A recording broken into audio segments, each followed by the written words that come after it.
Parfait. Ça y est, Bien. donc on Si a... vous C'est voulez bon, bien fermer les caméras. non, d'accord. Alors, on va fermer les caméras, exactement. Arrêtez la vidéo. C'est bon. Quand vous voulez, Kodara. Alors, on démarre.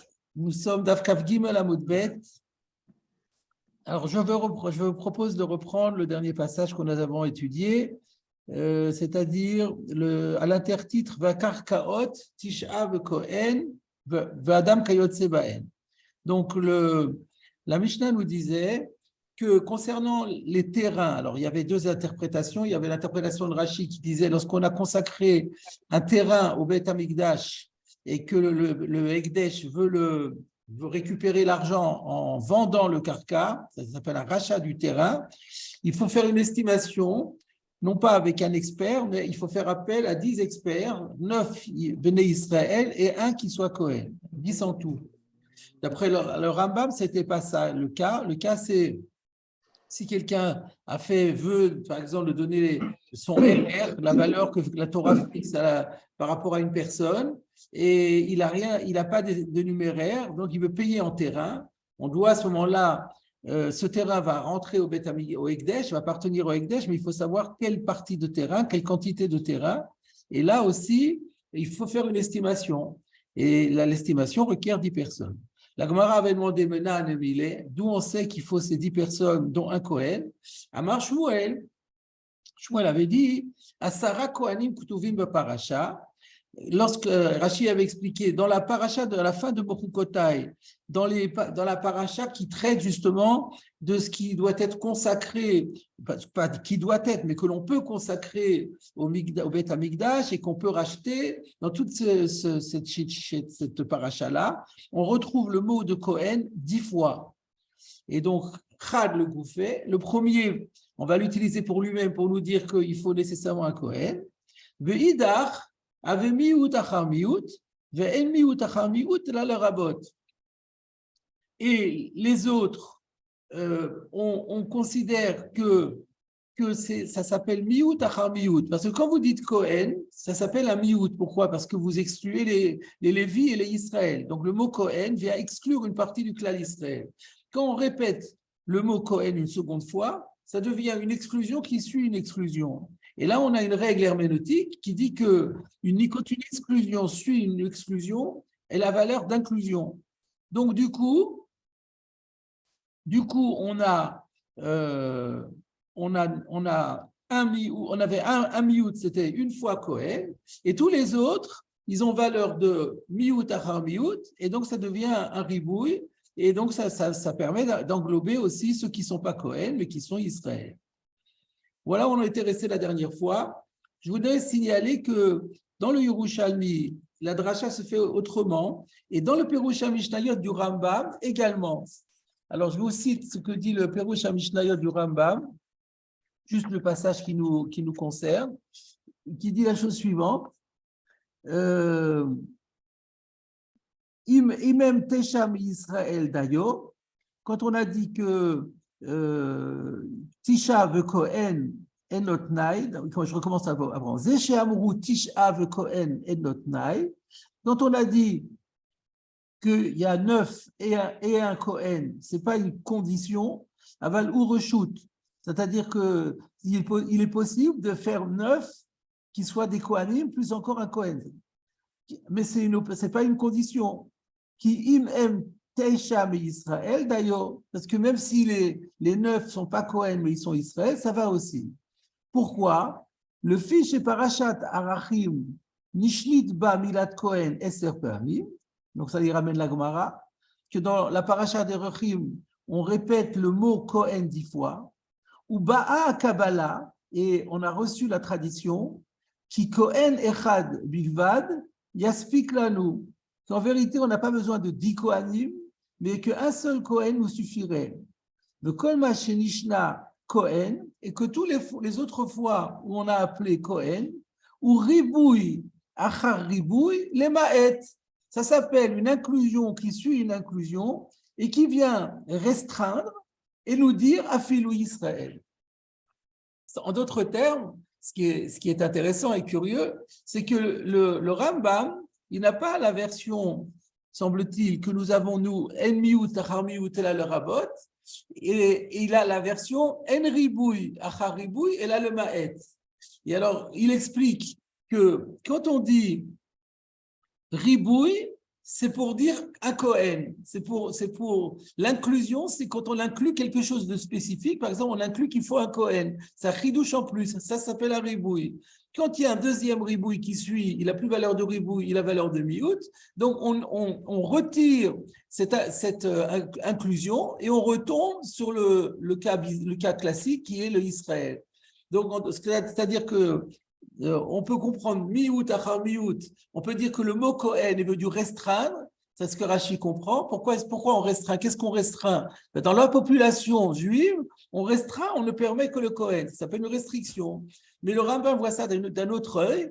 Quand on dit qu'il faut un Kohen, donc on met en valeur, on inclut quelque chose de spécial. On dit il faut un Kohen. Ça s'appelle une inclusion. Et l'exclusion consiste à dire non, on n'a pas besoin d'un Kohen.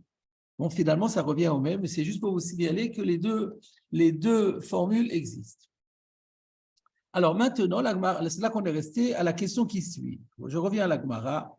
La Gemara demande et elle dit Ve'eima chamisha kohanim ve'chamisha israélim. Mais alors, je devrais dire qu'il faut 5 kohanim et 5 israélim, pas un kohen et 9 israélim. Et la Gemara, elle dit Kashia, échec et mat. Là, on sait pas, on n'a pas de réponse. Alors, c'est quoi la question? Regardez Rashi. Ve'ema chamisha kohanim ve'chamisha israélim. Kivan de ta'ama mishum mi'ut achar mi'ut hu. Étant donné que la règle que nous avons utilisée, ou non pas la règle, la raison pour laquelle nous avons dit qu'il y a à part le premier Kohen, on met un Israël, c'est parce qu'on a dit que c'est un miout, achar miout. Qui va de tama mishum miout, achar miout, parce que c'est une exclusion qui suit une exclusion. Ashlishi, alors qui va de tama mishum miout, achar miout, ou, virgule, Ashlishi, eno miout, achar miout. Alors, puisque le deuxième, il est bas, le rabot, donc le troisième ne s'appelle plus miout, achar miout. Alors là, il y a une correction du Beit Hadash, pas Vekivan, mais Dekivan. Dekivan de Darshat le. Alors, c'est quel numéro déjà? Gimel. De Kivan de Darshat le Kohen Sheni, il faut rajouter le mot Kohen. De Kivan de Darshat le Kohen Sheni, Miout achar Miout, puisque tu as interprété le deuxième Kohen comme s'appelant une exclusion qui suit une exclusion. Yitrabele, Israël. Donc, le deuxième Kohen est venu inclure un Israël. Donc, il s'appelle Riboui maintenant. Donc, qui a Darata Kohen Shlishi? Quand pour la troisième fois, on trouve le mot Kohen, c'est plus un miout achar miout, c'est un miout achar riboui, puisque le deuxième était un riboui. Donc, quand le Kohen Shlishi arrive, Ashmoïna de Lévé Kohen, velo Israël. Donc, du coup, ça devient un miout achar riboui, donc c'est bien un miout, et donc il vient nous dire qu'il sera Kohen, velo Israël, et pas Israël. V'chen chamishi, v'chen shvi'i, v'chen tchi'i. Et donc, on peut faire ce raisonnement. Ça, c'était pour le troisième. C'est valable pour le cinquième, pour le septième, pour le neuvième. C'est-à-dire, vous comprenez l'idée que Rashi nous dit, c'est que à partir du moment où on dit qu'on applique une fois le règle de miout achar miout, que en miout achar miout est là le rabot, le deuxième s'appelle ribouille, donc le troisième s'appelle miout, donc le quatrième s'appelle de nouveau ribouille, mais le cinquième va s'appeler miout, et donc on va avoir 5 mioutines et 5 ribouillines, on devrait dire 5 et 5. Voilà la question de la Gemara, et la Gemara dit Kashia, elle n'a pas de solution à cette question.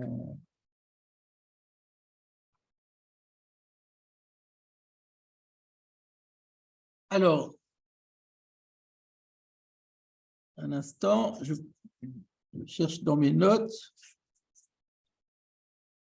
Ouais. Alors, qu'est-ce qu'on fait avec ce Kashia? Alors, de toute façon, il n'est pas question de dire qu'on va réfuter la Mishnah parce qu'on n'a pas de réponse. Dans un Amora, quand un Amora donne un enseignement sur lequel il y a une question, on peut parfois se poser la question, alors, est-ce qu'on retient l'enseignement ou pas?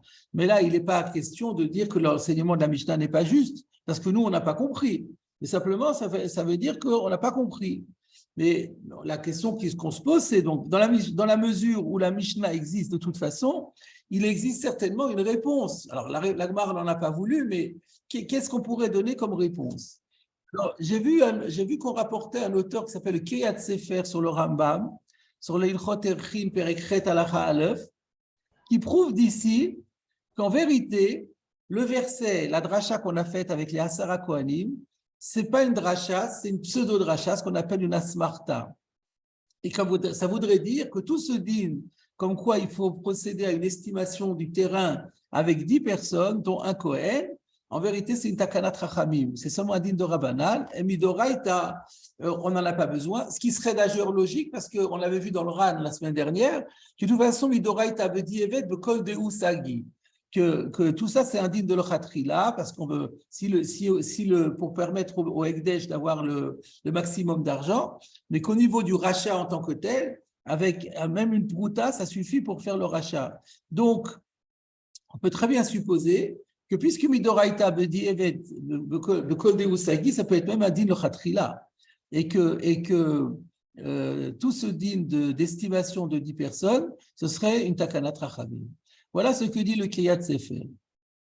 Tout à l'heure, quand on va étudier un Tosfot, je vous montrerai que dans le Tosfot, on voit clairement le contraire, que Tosfot a compris que c'est une dracha de Horaïta. Alors, par contre, je vous propose une réponse personnelle pour expliquer comment on pourrait répondre à la question de la Gemara. Parce que là, donc vous avez compris le principe de l'objection de la Gemara, c'est que une fois qu'on a dit une fois en miout, achar miout, elle a le rabot. Donc le deuxième, c'est plus un miout, ça devient un ribouille. Et si c'est un ribouille, le troisième devient un miout de nouveau. Alors moi, je propose de dire que c'est pas comme ça, la règle herméneutique, c'est pas comme ça. La preuve, c'est que quand on dit en miout, achar miout, elle a le rabot. Le deuxième, on l'a quand même appelé miout. Donc moi, ce que je propose de dire, c'est que même quand on applique la règle en miout, achar miout, elle a le rabot, mais le mot miout reste. C'est-à-dire qu'au niveau du pshuto chez le mikra, le mot Kohen, par exemple, d'après Rashi, c'est une exclusion. Le mot Kohen vient exclure dans l'écoute du mot, il dit Kohen. Donc Kohen, ce n'est pas Israël. Donc c'est un miout en tant que tel. Maintenant, la dracha me dit que lorsqu'il y a deux exclusions qui se suivent, la deuxième, elle inclut. Elle vient inclure. Ça veut dire que la dracha qu'on fera, ce qu'on déduira finalement de ce mot, on déduira une inclusion. Mais pour autant, l'appellation va rester miout. Parce que l'appellation, elle est liée au sens premier du mot et non pas au sens que va lui donner la dracha. À partir de là, eh bien, tous les 10 Kohen, c'est des mioutim. C'est vrai que de temps en temps, mais pas de temps en temps, on va appliquer la règle de en miout, achar miout et la le rabot. Mais cette règle-là, elle doit s'adresser, elle doit se référer à tous. Parce que tous s'appellent des mioutim. Même si je dis que je suis marbé le Israël avec, il garde l'appellation miout. Donc, quand j'arrive au troisième, contrairement à la question de la Gemara, je dis, je suis toujours dans un miout achar miout, même si le deuxième a servi à dire Israël, mais le troisième, c'est toujours un miout achar miout. Et de la même façon que le deuxième, qui était miout achar miout, on lui a dit, bah, tu vas inclure à Israël. Le troisième s'appelle aussi miout achar miout, il va inclure à Israël, et ainsi de suite jusqu'au 10e. Voilà ce qui me paraît le plus logique. Et donc, la Gemara, visiblement, ça ne lui plaisait pas. Mais d'un autre côté, comme la Mishnah, elle l'a dit, donc voilà une manière de résoudre assez simplement la question de la Gemara sur cette Mishnah. J'entends votre réponse. Oui. Seulement, cette réponse que vous donnez, elle est bonne si on dit que quand on dit en miout achar miout et la les rabot, en miout achar miout, c'est l'avdavka. Ça peut être aussi en miout achar miout achar miout. Parce que le troisième, c'est un miout achar miout achar miout. Alors lui aussi, il y a les rabot. Mais si on dit que en miout achar miout et là les rabot, c'est davka. Ça veut dire il n'y a que le premier et le deuxième. Donc le deuxième, c'est miout achar miout, c'est les rabot. Maintenant, ça y est, on est mérabé, on commence à 0. Le troisième, c'est un premier miout maintenant. Si on dit comme ça, alors le quatrième, ça sera lui le miout achar miout et qui sera les rabots. Donc là, la question de base, elle reviendra. Donc en fait, il faudra dire que el miout achar miout et là les rabots, c'est une manière de parler, mais c'est un lav davka. Tous les mioutim, même 9 mioutim, Non, qui moi, vient après un premier miout, il est les rabots. oui, Ils sont non, tous les rabots. non, moi, ce que j'ai dit, c'est que un miout achar miout, on regarde dans l'absolu. Si tu vois un miout et que tu rajoutes un miout après, il a le rabot. Donc, tu regardes le deuxième et le troisième. Le deuxième, c'est un miout. Le troisième, il vient après le deuxième. Donc, c'est un miout achar miout. Oui, mais d'accord. Toi, tu dis, Mais on comme pourrait imaginer que c'est quand on a dit miout achar miout, ça veut dire d'afka quand il y en a deux. Non, oui, quand il y en a deux, même quand tu as une série de 50, du moment que c'est ça, tu c'est ça. isoles deux mioutines qui se suivent, quand il y a deux mioutines qui se suivent, le deuxième, il vient à le rabot. Et tu peux saisir ta série de deux là où tu veux. C'est ça Mais que là, je... je comprends. Maintenant, Parce évidemment, que on parce qu'on aurait pu voir pourrait autrement donner, les choses. on peut donner toutes les règles qu'on veut, mais là, voilà la règle herméneutique, elle est arbitraire, elle nous est donnée par la Torah. Nous, notre besoin, notre demande, c'est d'essayer de redécouvrir quelle était la règle de la Torah. Donc, moi, je dis, si la règle de la Torah est telle que je la propose moi, eh bien, à ce moment-là, elle fonctionne parfaitement. Voilà. Moi j'ai une autre manière de répondre, Rav, c'est possible? Ouais, avec plaisir. C'est que, au bout du compte, si on voulait faire 9 Israël et un Cohen, comment on aurait dû dire dans la Torah d'après la question du Kriyat Sefer? On aurait dû dire d'abord un Cohen, après le deuxième Cohen, il vient les Maët, les Rabot, un Israël, et si maintenant je veux encore des Israélites, qu'est-ce que je dois faire? Je dois écrire Israël? Je ne peux pas, parce qu'on parle que de Cohen. À Emet, le pasuk, il peut parler que de Cohen, parce que Emet, on parle de Kohanim. On parle que de Kohanim. Donc, si on va aller au bout de la question on va dire, alors qu'est-ce que tu aurais voulu faire si la Torah, elle voulait nous dire un Cohen et 9 Israël? Comment on aurait dû dire? On aurait dit un Cohen, d'accord. Le premier Cohen, ok. C'est le premier miout, c'est pour dire Cohen d'Avka. Le deuxième Cohen, c'est les rabbot Israël. Et après, si je veux maintenant encore 8 Israël, qu'est-ce que je dois faire? Je dois écrire 8 fois Israël. Je ne peux pas parce que la médecine, c'est qu'il faut marquer Cohen. Donc, en fait, je suis obligé de marquer que des Kohanim. Maintenant, alors qu'est-ce qu'il me propose de faire le Kiret Sefer mettre dans sa question? Je suis obligé de marquer. Alors, qu'est-ce que je vais dire? Je dis un Kohen et 9 Israël, et 9 Kohen. Et le premier Kohen, c'est Davka Kohen.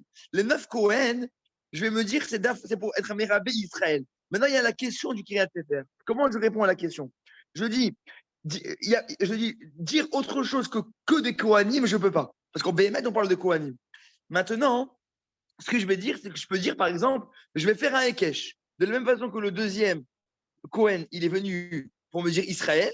Alors, maintenant, je suis mégalé que le deuxième, c'est Israël. Alors, je me pose la question, pourquoi j'ai besoin alors, les autres aussi, c'est Doumia du deuxième. Le deuxième, il est venu me dire Israël.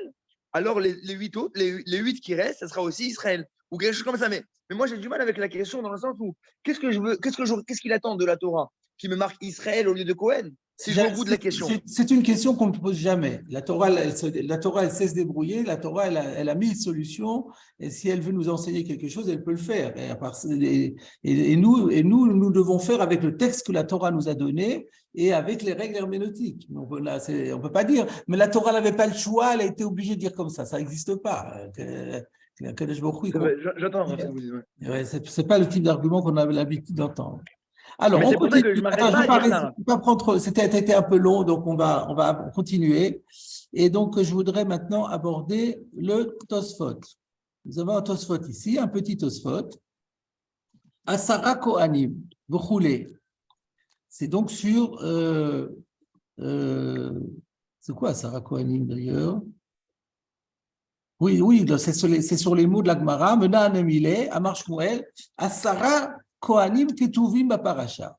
V'choulé, ça veut dire, et donc du coup, on a pris un Kohen et 9 Israël. Vous l'avez dans Tosfot. Kashi Ali, j'ai un problème. Amai lo bai achadasar. Pourquoi on n'exige pas de ce fait qu'il y ait 11 personnes pour procéder à l'estimation du carca? Pour quelle raison il faudrait 11? De En Bedin Shakul, il y a une règle qu'un Beddin ne doit pas être en nombre pair. Vous avez dans la Masoret Hachas la référence dans Sanhedrin Daftet Vav. En Beddin Shakul, Bechol Davar, Sheu Taloui. Alors on a chez Omed, il faut corriger Ve Omed. Bechol Davar, Sheu Taloui Ve Omed, Beshikul Adaat. Dans tout domaine qui requiert une estimation, une appréciation, eh bien, il faut toujours que le Bédine ne soit pas en nombre pair pour pouvoir dégager une majorité et pouvoir ainsi trancher. Donc, comment se fait-il? Donc, Tosfot dit, donc je ne comprends pas. On aurait dû dire, si la Torah me laisse entendre qu'il en faut 10, eh bien, dans ce cas-là, nous, on doit en conclure que la volonté de la Torah, c'est qu'il n'y en ait pas seulement 10, mais qu'il y en ait 11, de manière à pouvoir toujours dégager une majorité, parce que En Beddin Shakul, il y a cette fameuse règle qui a été émise dans Sanhedrin. Le Ritva, il explicite encore la question en disant ou que d'Amrinan beperek Raou Beddin, comme on a vu dans le chapitre, le Beddin a vu la lune, dans Rosh Hashanah, Dafkaf Bet Amud Bet, et là-bas, la Gemara, elle dit que pour faire le Kiddush HaChodesh, pour consacrer la Néoménie, il faut 3 Dayanim. Et d'où on déduit ça? Parce qu'il est dit HaChodesh Hazelachem. Et HaChodesh Hazelachem, ça s'adresse à Moshe et à Aaron. Ven Beddin Shakul, or un Beddin ne peut pas être en nombre pair avec Moshe et Aaron, Mosifin Odechad. Voilà comment le Ritva rapporte la Gemara. Alors en fait, en regardant dans la Gemara, c'est pas écrit en toutes lettres comme ça, mais c'est Tosfot qui explique la Gemara ainsi. La Gemara, elle dit simplement, puisqu'il y a écrit la Chem, d'où on sait qu'il faut, la Gemara dit d'où on sait qu'il faut 3, parce qu'il y a écrit la Chem, et la Chem, ça veut dire Moshe et Aaron. Après, on se pose la question, mais oui, mais attends, ça fait que 2. Et alors, Tosfot explique, oui, mais comme En Beddin Shakul, donc c'est pour ça qu'il en faut 3. Mais il y a plusieurs références en réalité dans Sanhedrin où on voit souvent ces principes-là. Il n'est pas dans la Gemara nécessairement, mais les Rishonim l'expliquent. On en a besoin souvent pour faire comprendre la Gemara que pourquoi tout d'un coup on rajoute n plus 1, c'est à cause de la règle de En Beddin Shakul. Et donc le problème, c'est que Tosfot ici reste sans réponse à sa question. Donc, c'est une question qui est délicate. Comment se fait-il qu'on donne 10? On devrait dire 11. Donc, nous allons chercher des réponses et je vais vous proposer quelques réponses à cette question. Alors, tout d'abord, puisque j'étais dans le Ritva, je commence par vous citer le Ritva qui, lui, propose une première réponse. Oui, mais ça veut dire que Beddin, c'est l'Avzavka. C'est pas une question de din. C'est ça que ça. Pardon? Quand on dit Beddin, Shakul, oui. C'est pas forcément une question de din. C'est pour ça que Tosfot rajoute B'chol davar shehu talui ve'omed b'shikul hadaat. c'est ça. Et donc, pour ça que ajoute ça. Ici, une estimation, une évaluation, c'est une appréciation. C'est vraiment ce qu'on appelle le shikul hadaat. Donc, de la même façon que dans un beddin, quand il faut un shikul hadaat, alors on dit qu'il faut un nombre impair. Là, par excellence, c'est aussi il faut shikul hadaat, donc il faudrait aussi un nombre impair. D'accord. Alors, le Ritva, il dit Banachon de Shani Acha. Il dit la réponse qui me semble juste est la suivante, c'est que ici c'est différent. Pourquoi? De parat krab edia asara velo yoter. Parce que là, la Torah a pris le soin de donner le nombre précis de personnes qui sont requises, le quorum nécessaire, au point qu'elle a écrit 10 fois le mot de Cohen pour nous faire comprendre qu'il faut 10 personnes. Alors, si vraiment la Torah elle est rentrée déjà là-dedans, donc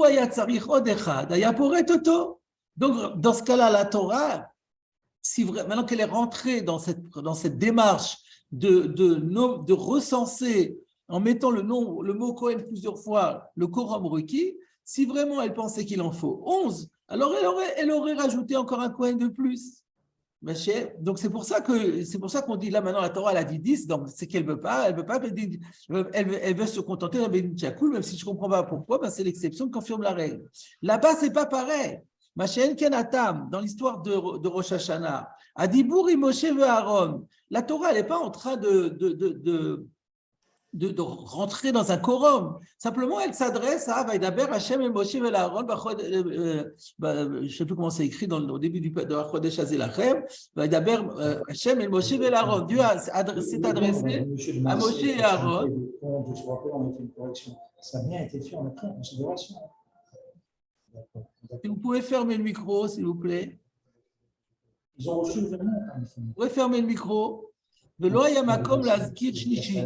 Donc là-bas, il n'y avait pas une possibilité de mentionner un troisième partenaire, puisque Dieu s'adressait à Moshe et Aaron. Et donc, c'est pour ça que là, on s'est basé sur le fait qu'il y a Bedin Shakoul. Donc, voilà, premièrement, voilà le fond de la réponse, c'est qu'on ne peut pas comparer les deux situations, parce que là-bas, la Torah n'est pas rentrée dans un processus de recensement du nombre de personnes requises, et simplement nous, derrière Hagav, comme on se rend compte qu'il a parlé à 2, on en déduit qu'il en faut au moins 2, et comme on sait que le Bedin Shakoul, alors on fait le calcul qu'en vérité, il en faudra 3. Mais ici, c'est complètement différent, parce que la Torah, elle a pris le soin de dire un nombre, alors c'est le nombre qui est dit par la Torah qui est fixé, et rien d'autre. Alors maintenant, la réponse... Alors, ce qui est intéressant, c'est que le Ritva ne se contente pas de cette réponse, parce qu'il dit, oui, mais quelle serait la raison? Pourquoi est-ce que ici la Torah ne voudrait pas d'un Bedin Shakoul, alors que serait d'accord d'avoir un Bedin Shakoul, ce qui n'est pas le cas habituellement. C'est-à-dire, dire Stam Zerat HaKatuv, ce n'est pas satisfaisant.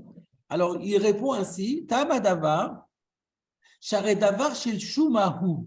Parce que ici, on n'est pas dans un jugement, on est dans un problème d'évaluation pécuniaire d'un objet ou d'un terrain. Et ce n'est pas du tout courant qu'il y ait une querelle d'experts. Il y a très peu de chances qu'il n'y ait pas unanimité ou au minimum majorité sur une opinion. Et si d'aventure ça arrivait, alors dans ce cas-là, on en rajoutera. Mais on n'est pas s'obliger a priori de prendre un nombre impair, ce n'est pas nécessaire, parce que d'après les probabilités, elles sont pratiquement nulles, comme quoi il n'y ait pas unanimité ou au moins majorité. Alors, on ne va pas obliger de faire un nombre impair, alors qu'à la base, qu'on a besoin, c'est le nombre de 10. Rajouter un nombre impair pour le cas où il y aurait une contestation, où il y aurait vraiment 50 contre 50, c'est tellement rare que ce n'est pas la peine d'imposer ça systématiquement. Et si d'aventure ça arrivait une seule fois, alors dans ce cas-là, on saura que s'il y a 50-50, comment on en sort? On fait appel à un 11e. Mais ce n'est pas la peine de l'instituer systématiquement parce qu'on est dans un problème de chouma. Donc voilà la réponse du Ritva. Ici, la base qu'on a dit, c'est quand c'est un beddin.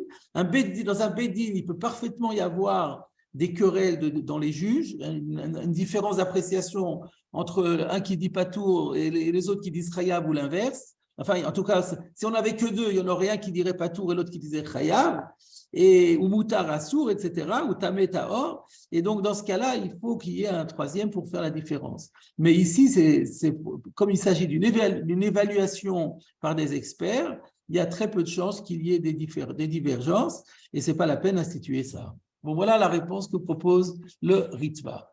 Maintenant, je voulais vous montrer ce que dit le Rambam dans le Perush HaMishnayot. Donc, le Rambam dit la chose suivante. J'extrais juste la phrase qui est intéressante, qui nous intéresse ici. Donc, il est en train d'expliquer, alors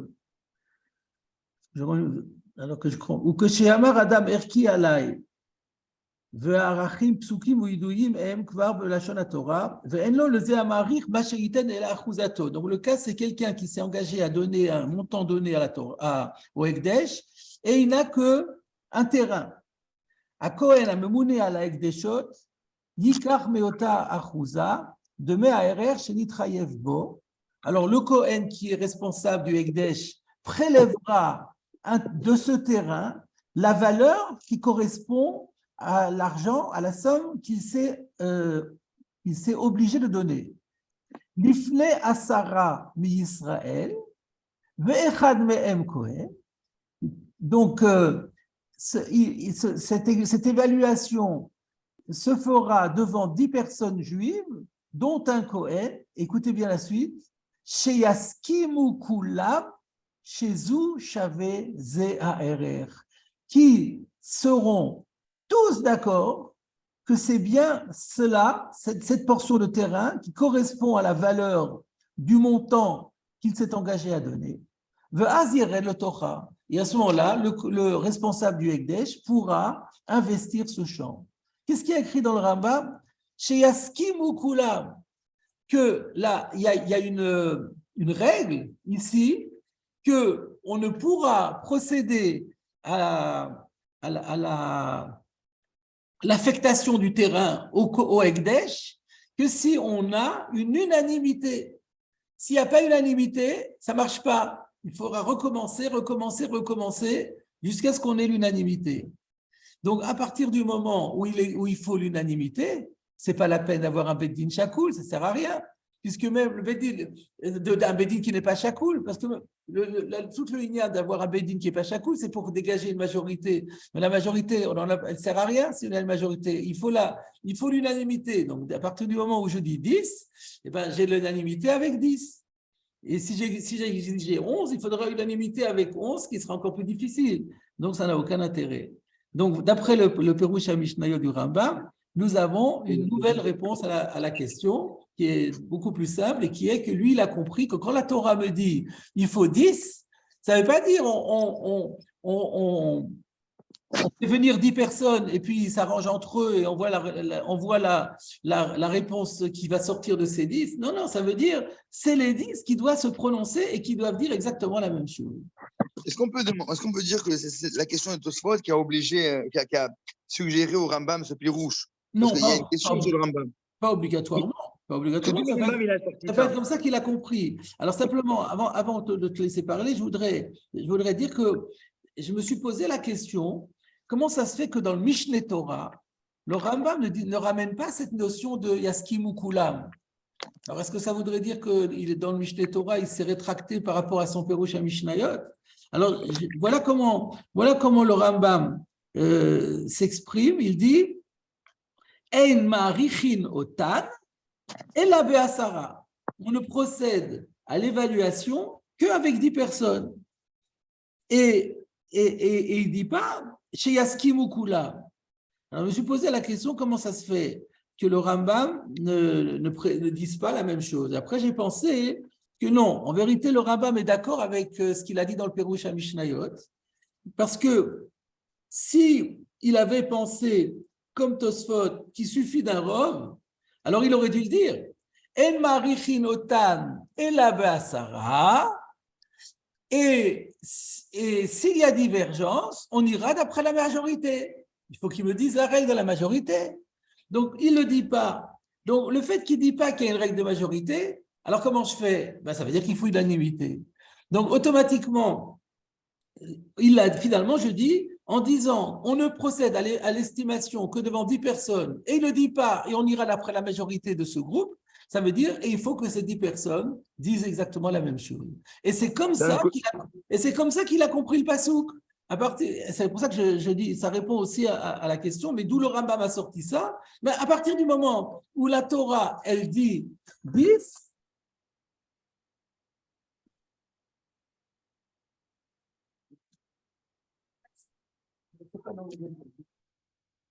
excusez-moi, j'ai cru qu'il y avait un rabbin qui voulait rentrer, mais ce n'était pas le cas. Donc voilà, je dis, je pense que le makor du Rambam, c'est qu'il dit, à partir du moment où j'ai une Zerata Katuv, une dracha, qui dit qu'il faut 10 personnes, et la Torah ne le dit pas plus, ça veut dire qu'il faut que ces 10 personnes se prononcent dans le même sens. Voilà. Voilà ma deuxième réponse. Alors maintenant, je voudrais, en parcourant les Mefarshim, je me suis rendu compte qu'il y a encore d'autres réponses qui ont été proposées. Donc, je récapitule. Première réponse, le Ritva qui dit « Oui, mais ici, la Torah a donné le nombre, donc on doit se tenir au nombre donné par la Torah. » Le Perush HaMishnayot qui dit « Mais ici, il n'y a pas de notion de Bédine qui n'est pas chakoul parce qu'il faut unanimité et non pas majorité. » Le Sfat Emet donne deux explications. La première qu'il donne, elle est la suivante, que cette chouma, ce qu'on appelle cette évaluation s'appelle une chouma, elle est en vérité comme toutes les estimations, à savoir que 3 personnes suffisent. En général, dans une chouma, la règle est qu'il faut 3 personnes, et c'est d'ailleurs pas un nombre pair, donc ça va très bien. Mais ici, la Xerat HaKatuv, c'est que cette estimation de 3 personnes doit se faire en présence de 10 personnes. Donc, du coup, le problème, la question de Tosfot est, mais il faut un Bedin Chakoul. Réponse, mais on n'a pas le droit d'avoir Bedin Chakoul, mais réponse, on n'a pas de Bedin Chakoul. Le Bedin ou le groupe d'experts qui vont faire l'expertise, ils sont 3 et ils sont en nombre impair. Ah, mais de quoi on parle ici? Ah non, mais là, on parle d'autre chose. On dit que cette procédure doit se faire en présence d'un quorum de 10 personnes. Et ces 10 personnes, eux, ils sont purement passifs. C'est des observateurs.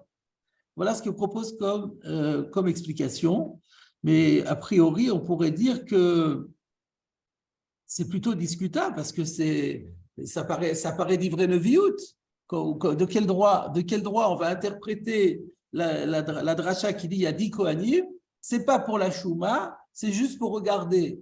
C'est un peu étonnant.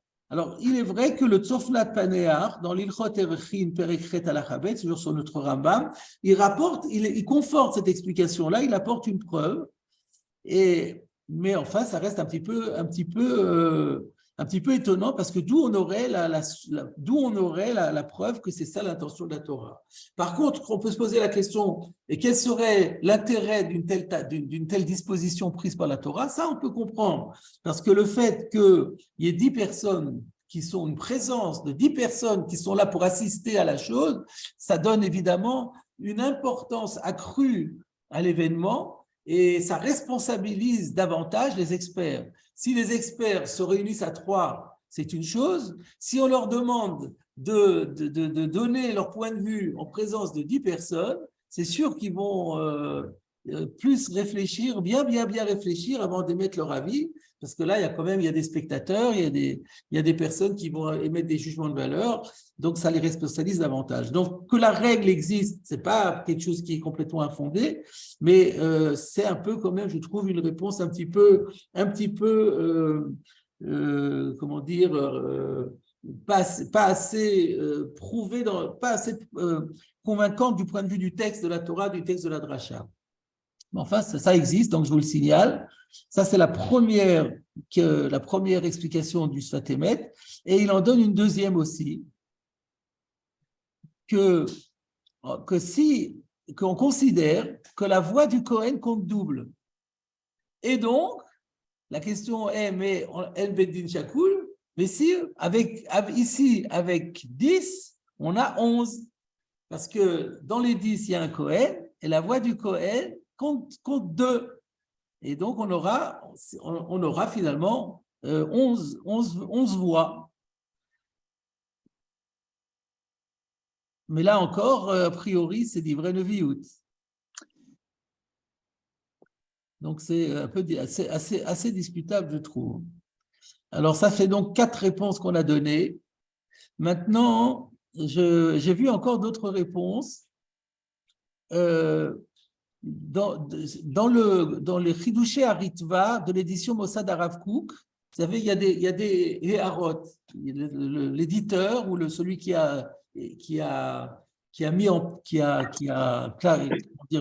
place le texte du Ritva pour l'édition et qui a travaillé le texte du Ritva pour le présenter à l'édition, fait des remarques qui sont parfois intéressantes. Alors, il nous dit par exemple que la réponse du Ritva, qu'on avait dit la toute première, que du fait que le pasouk ici est rentré dans le nombre, on n'a pas le droit de changer le nombre, est donnée par le Rashba aussi. Donc, c'est une réponse qui est donnée par 2 auteurs contemporains, le Rashba et le Ritva du judaïsme espagnol. Mais dans les remarques, il donne encore une autre explication qui vaut la peine d'être entendue, me semble-t-il, et qu'il a entendu lui-même au nom du Grise, de Rabbi Yitzhak Ze'ev Soloveitchik, ce qu'on appelle le Rav de Brisk, le Briskerov. Et qui dit la chose suivante.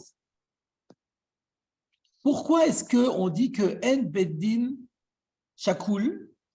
Parce que la Torah a dit Achare Rabim Latot, Lotiye, je ne sais plus comment c'est écrit, Lintot, Achare Rabim Latot. Donc la Torah nous dit il faut suivre la règle de la majorité. Et de là, on déduit que, puisque la Torah nous dit qu'il y a un digne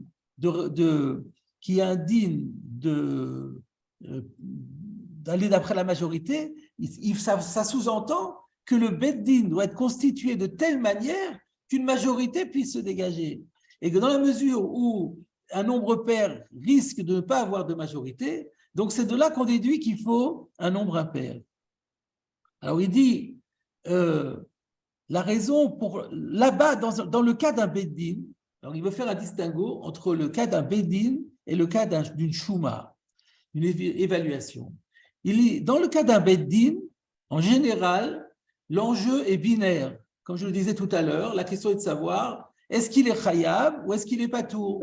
On a deux balais d'Avar. Il y en a un qui dit il me doit de l'argent, l'autre il dit je lui dois rien. Donc est-ce qu'il est Patour ou est-ce qu'il est Chayav? Eh bien, dans ce cas-là, c'est binaire. Donc nécessairement, il peut y avoir divergence, et s'il y a divergence, il n'y aura que deux avis. Et à partir du moment où il y aura deux contre un, on aura réglé le problème. Mais dans une chouma, dans une évaluation, rien ne dit qu'il y ait deux avis. Il peut y avoir beaucoup d'avis. C'est-à-dire, imaginons qu'il y en a un qui dise que le terrain vaut 50 manées, un autre dira qu'il vaut 60, et un troisième dira qu'il vaut 70. Donc, même si on a un nombre impair, comme là, il y en a 3, pour autant, on n'a pas de robe. Et donc, là, on n'a pas la possibilité d'assurer, avec un quorum particulier, qu'on aura nécessairement un robe. Ce n'est pas sûr du tout. Par conséquent, ça n'a pas d'intérêt d'exiger un nombre impair, parce que rien ne garantit, dans le cas d'un nombre impair, qu'il y aura une majorité, pas plus que dans le cas du nombre pair. Et donc c'est pas la peine d'appliquer la règle de Beddin Shakul. Mais donc c'est une belle svara. Hein, c'est une belle svara, mais je veux dire par là, c'est totalement opposé, diamétralement opposé au Rambam. Ça n'a rien à voir avec le Rambam. D'après le Rambam, on demande l'unanimité. S'il y a l'unanimité, c'est macho à faire. Non, mais c'est rare. D'après le Rambam, la question ne se pose même pas. Ouais. Évidemment, lui, il va d'après la Chita, comme quoi on va d'après le Rav. Alors, si on va d'après le Rav, pourquoi on n'a pas besoin? Pourquoi est-ce qu'on ne demande pas un nombre impair? Réponse, parce que rien ne garantit avec un nombre impair qu'on aura plus une majorité qu'avec un nombre pair. Ouais.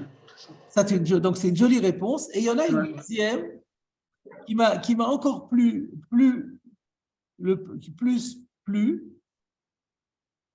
Et donc, alors c'est au nom d'un certain David Zonaband qui dit la chose suivante. Dans Baba Batra, Davkouf Zayin Abu Dalef, on parle là-bas aussi, il y a un problème d'estimation. Et on dit comme ça, que s'il y en a un qui estime l'objet à 100 zouz, un autre l'estime à 80, un troisième à 120, donc je répète, 80, 100, 120. La halakha sera qu'on va le donner, on va estimer finalement à 100. Pour quelle raison? Parce qu'on se rend compte qu'on en a 2 sur 100. Parce que Birkal Mataïmane, celui qui dit 120, il est d'accord que ça vaut au moins 100. Il dit que ça vaut même plus. Mais en tout cas, il est 100, il est d'accord avec ça. Donc, s'il y en a un qui dit 80, un qui dit 100 et le troisième qui dit 120, il se trouve que celui qui dit 100 et que celui qui dit 120 se retrouvent sur 100. Et seul celui qui dit 80 s'oppose à ces 100. Et donc, du coup, on a le rov dans ce cas-là. Et dans ces conditions, d'après cette Gemara-là, eh bien, quand on a 10 personnes qui procèdent à l'estimation, on est sûr d'avoir toujours une majorité. Donc, toute la question était, on devrait faire un Védin en nombre impair pour assurer la majorité. Mais là, quoi qu'il arrive, avec 10 personnes, on aura toujours une majorité. Et il donne comme exemple. Prenons un exemple concret. Il y en a un qui dit 100. L'autre, le suivant, il dit 90. Le troisième, il dit 80. Chaque fois, il en retire 10. Et ainsi de suite. Le dernier va dire 10. Donc, ça va de 100 jusqu'à 10.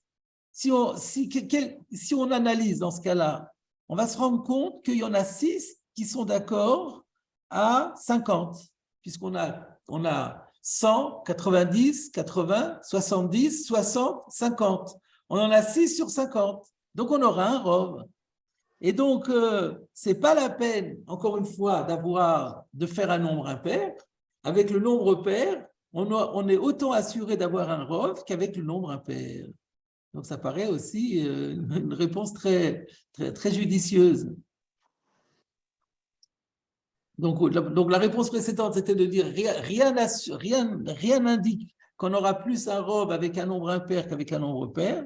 Et là, on dit on n'a pas besoin d'un nombre impair parce que même avec un nombre pair, on est toujours assuré d'avoir un rov parce que ceux qui sont englobés dans le compte de l'autre s'associent avec lui. Donc, vous ne pensiez pas que j'allais trouver tant de réponses sur cette question de Tosfot. Et je vais conclure avec une dernière réponse. Excusez-moi, Rav Guggenheim. Ouais. Une petite question. Il y a tout de même une différence quand on a un nombre pair ou un impair. C'est que lorsque c'est impair, ça oblige, forcément le résultat va forcément être conclu avec une majorité. Tandis que lorsque c'est pair, ça peut être bloqué. C'est de débloquer une majorité. Ça oblige essentiellement à débloquer une majorité. Non, c'est par rapport à, tu dis ça par rapport à la réponse du Rav de Brisk. Le Rav de Brisk t'a dit que rien ne prouve qu'avec un nombre impair, tu auras nécessairement une majorité. Ça, c'est valable, dit-il, quand c'est binaire. Mais là, comme ce n'est pas binaire, il peut y avoir 1000 avis, chacun avoir un avis différent. Ben, tu peux avoir avec 11 personnes 11 avis différents, donc tu n'as pas de majorité. Donc, c'est ça. Et il peut y avoir finalement plus facilement une majorité avec 10 qu'avec 11. Et donc, c'est ça qu'il disait. Ce que tu dis, c'est vrai quand c'est binaire. Mais dans une estimation, rien ne prouve que ce soit binaire. Il peut y avoir plein d'avis. Et je termine avec une très belle explication aussi, me semble-t-il, presque plus l'omdish que toutes celles qu'on a vues jusqu'à présent, et comme vous allez le voir, et qui nous vient de Rav Shach, dans son Sefer Avi Ezri, aussi sur le Rambam, toujours dans le Perek d'Ilchot Erachin, Halacha Aleph. Alors, il explique, là, il rentre vraiment dans le vif du sujet. C'est quoi ce din de Acharei Rabim Le'atot, qu'on va d'après le Rov? C'est quoi ce din que la Torah nous dit qu'on va d'après le Rov? En fait, ça vient nous dire que le Miout, il est battel par rapport au Rov, que la minorité est annulée par le Rov, et elle épouse le statut du Rov. Et donc, quand il y a un Rov Beddin, on ne dit pas au final, la décision a été prise par 2 contre 1. Ça, c'était au départ. C'est comme ça que ça s'est constitué. Mais la sentence finale, c'est à l'unanimité. Parce que comme le miout, il est battel berov, donc sa voix, finalement, elle est donnée à la majorité. Et on considère qu'on a 3 voix qui disent la même chose. Et c'est ça le inyan du rov. Et donc, on a un psak, finalement, on n'a pas un psak de 2 dayanim, on a un psak du beddin. C'est le beddin dans son entité, constitué de 3 personnes, qui a tranché comme cela. Ça, c'est la force du rov. Mais dans une chouma, on ne peut pas dire ça. Parce que pour pouvoir dire ça, il faut que le groupe constitue une entité. Un beddin, ça constitue une entité. On a 3 juges qui sont associés les uns aux autres, qui réfléchissent ensemble, qui délibèrent ensemble, qui décident et dont la décision se prend de manière collégiale. Lorsque le minoritaire voit qu'il y a 2 personnes contre lui, il dit « Bon, ok, je m'aligne. » C'est la règle du rov, ok, je m'aligne. Moi, je ne pensais pas comme ça, mais ok, je m'aligne sur vous. Pour ça, il faut qu'on soit ensemble, qu'on constitue un groupe qui constitue une seule entité.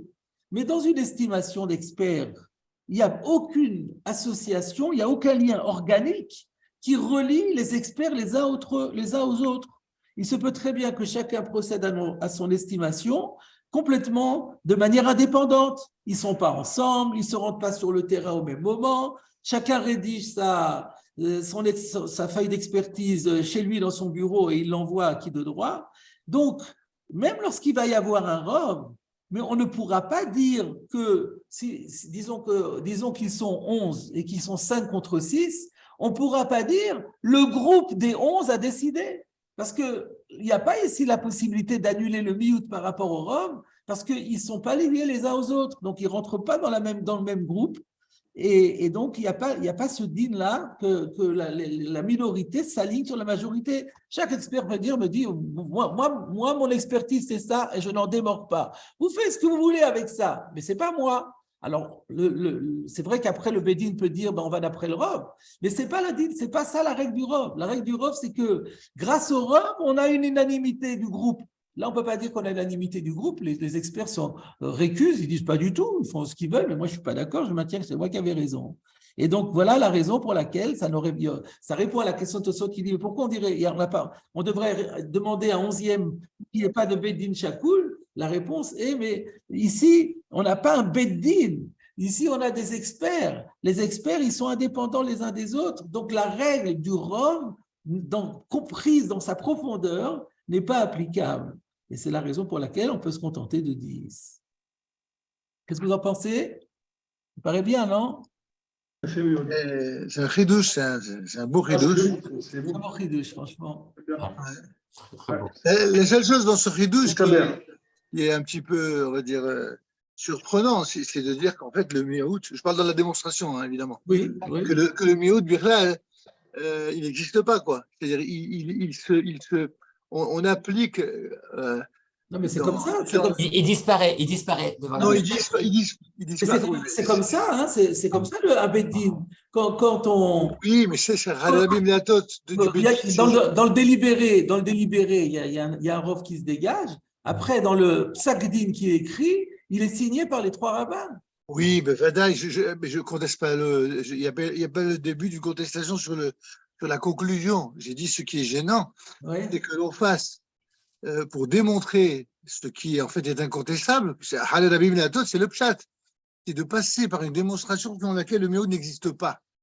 C'est pas la démarche d'Agmara. Quand dans l'Agmara, on finit par trouver une ilcheta ou une conclusion à l'Arik, on ne dit pas que les avis précédents n'existent pas. C'est ça. Faudrait lui dire. Il n'existe plus. Ils n'existent plus. Ça veut dire, c'est pour ça qu'on les étudie, c'est pour ça que ça aide à comprendre. Mais c'est la seule partie de la démonstration qui semble un peu gênante. Mais la conclusion, elle est claire. La conclusion, c'est Arlé Ladon, ça veut dire que le Rov, c'est lui qui, sauf Kolsov, va imprégner et imprimer la tchouva. Non, mais il est signé par le miout aussi. C'est pas un chidouche. Moi, je suis. Oui, parce que le Méhoud, il se plie, c'est normal. C'est ça, Arlé Abimatot, en fait. Bon.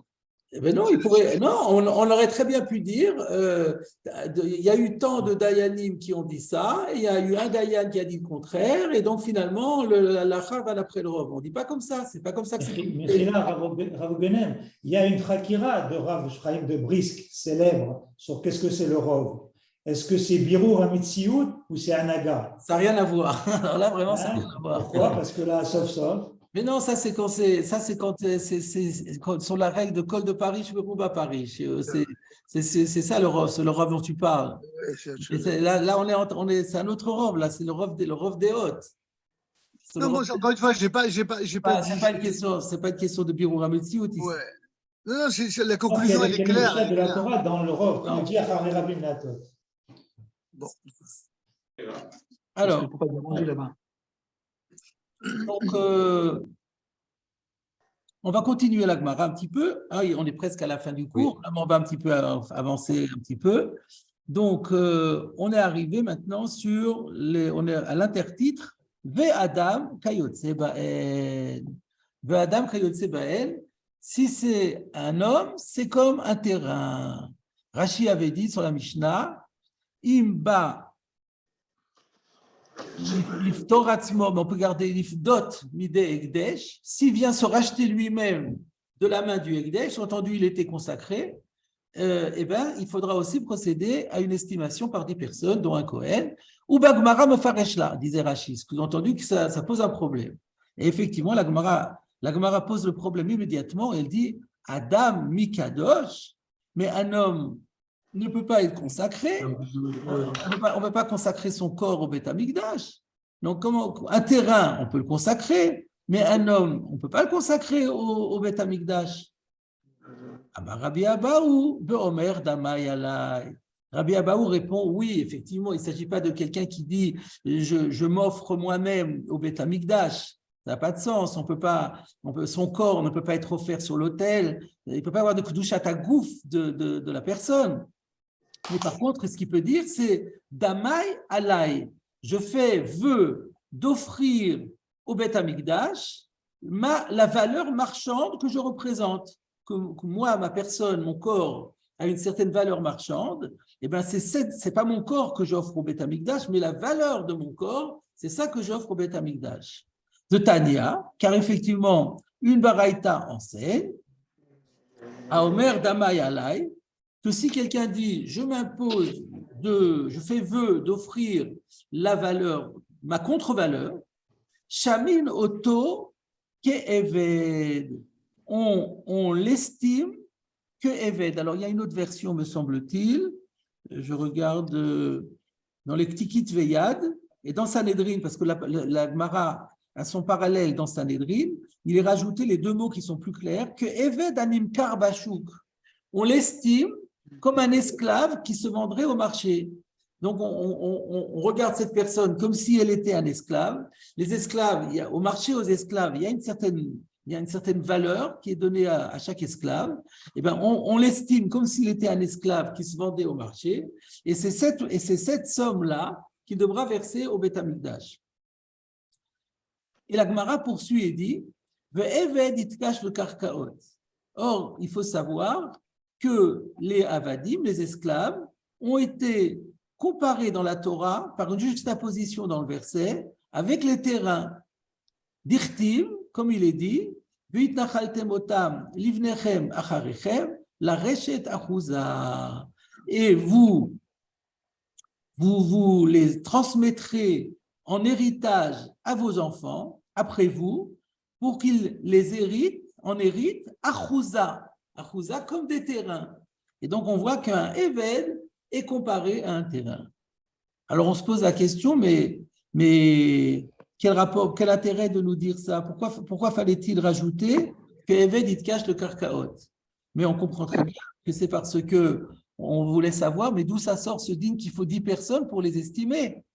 Alors, réponse, étant donné qu'on l'estime comme un esclave, et que les esclaves ont été comparés aux karkaot, et que les karkaot, il y a eu une Xeratakatu qui nous a dit qu'on doit les estimer par un collège de 10 personnes, et bien de la même manière, le Eved, cette personne qui voulait qu'on l'estime comme un Eved, cette estimation devra être faite de la même façon que si je dois estimer un Eved, j'ai 10 personnes à réunir, et bien là aussi, même si je ne suis pas un Eved, mais comme j'ai voulu donner ma valeur comme celle d'un Eved, la procédure sera celle d'un Eved qui est celle d'un Karka. On arrive à Rashi.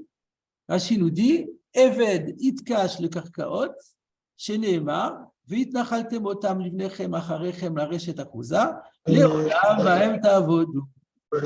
Alors là, on va rester sur ce Rashi. Je vous pose une question et je vous laisse réfléchir jusqu'à la semaine prochaine.